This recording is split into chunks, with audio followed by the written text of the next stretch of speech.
భద్రాద్రి కొత్తగూడెం జిల్లా దమ్మపేట మండలం గండుగులపల్లిలోని MLA camp ఆఫీసులో ఎమ్మెల్యే అధ్యక్షతన ఖమ్మం, నల్గొండ, వరంగల్ జిల్లాల ఎమ్మెల్సీ పట్టభద్రుల ఉప ఎన్నిక సందర్భంగా కాంగ్రెస్ పార్టీ అభ్యర్థి తీన్మార్ మల్లన్న గెలుపు కోసం నిర్వహించిన ఎమ్మెల్సీ ఎన్నికల సన్నాహక సమావేశంలో అశ్వరావుపేట నియోజకవర్గం నుంచి పాల్గొన్న పట్టభద్రులు ముఖ్య నాయకులను ఉద్దేశించి ప్రసంగించిన ఎమ్మెల్సీ అభ్యర్థి మల్లన్న మరియు కాంగ్రెస్ పార్టీ ఉమ్మడి ఖమ్మం పార్లమెంట్ అభ్యర్థి రామసహాయం రఘురామరెడ్డి, స్థానిక శాసనసభ్యులు జారే ఆదినారాయణ. ఈ కార్యక్రమంలో కాంగ్రెస్ పార్టీ జిల్లా నాయకులు, సిపిఎం, సిపిఐ పార్టీల ముఖ్య నాయకులు, 5 మండలాల కాంగ్రెస్ పార్టీ నాయకులు, వివిధ హోదాలలో ఉన్న ప్రజాప్రతినిధులు, కాంగ్రెస్ పార్టీ అభిమానులు, కార్యకర్తలు తదితరులు పాల్గొన్నారు. మన ఎమ్మెల్సీ అభ్యర్థి తీన్మార్ మల్లన్న గారు, విడమర్తి రవి గారు, మన కాంగ్రెస్ అన్నదమ్ములు చెల్లమ్మ గారికి, సిపిఐ, సిపిఎం మిత్రులకి, సభకు ఇచ్చేసిన మీ అందరికీ నా హృదయపూర్వక నమస్కారాలు తెలియజేస్తున్నాను. ఎక్కువ సమయం తీసుకోను. ఇప్పుడే మన సిపిఎం మిత్రులు అన్నారు, మన తీన్మార్ మల్లన్న కొన్ని విషయాలలో వాళ్ళని కూడా క్రిటిసైజ్ చేసినారని అన్నారు. అదేవిధంగా కాంగ్రెస్ అభ్యర్థి కాంగ్రెస్లో గెలిచినా కూడా మేమేమైనా తప్పులు చేస్తే మీరు దాన్ని కూడా క్రిటిసైజ్ చేయవలసిందే. విన్నారా? అప్పుడే మీరు అసలు తీన్మార్ మల్లన్న అనిపించుకుంటారు అన్నమాట. 3 అంశాలు చెప్తాను బీజేపీ గురించి. వాళ్ళు పవర్లోకి వచ్చినప్పుడు 2 కోట్ల ఉద్యోగాలు అన్నారు. 2 కోట్ల ఉద్యోగాలు కాదు కానీ 1 కోటి ఉద్యోగాలు తీసేశారు. అని అన్ఎంప్లాయ్మెంట్ అంటే ఉద్యోగాలు తీసేస్తే అన్ఎంప్లాయ్మెంట్ ఎట్లాగో ఎక్కువైంది.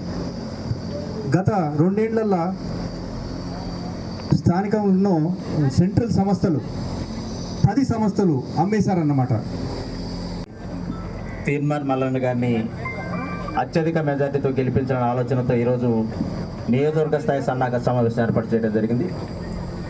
ఇది కేవలం ఉన్నటువంటి 7 బూత్ స్థాయి మెంబర్స్లలో ప్రతి సెక్టర్లో క్లస్టర్ వైడ్గా మేము కమిటీలు పెట్టడం జరిగింది.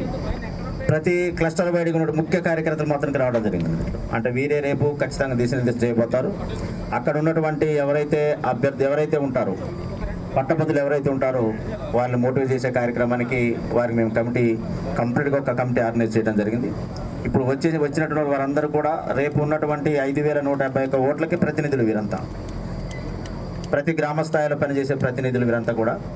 కాబట్టి ఈరోజు సన్నాహక సమావేశంలో ముఖ్య ఉద్దేశం రేపు 27వ తారీఖు జరిగేటటువంటి ఎమ్మెల్సీ ఓటింగ్లో మనం అనుసరించాల్సిన విధానాలను వీరికి క్లుప్తంగా తెలియాల్సిన అవసరం ఉందన్న ఆలోచనతో మనం ఎవరైతే కీరోలుగా పనిచేస్తారో వీరి ద్వారానే రేపు ఓటర్ని ప్రభావితం చేసే అంశంలో చెప్పే ఆలోచన రీతిగా ఈరోజు వీరికి మోటివేషన్ కార్యక్రమంతో పాటు, ఎందుకంటే చాలామంది కొత్తగా అప్లై చేసి ఉన్నారు.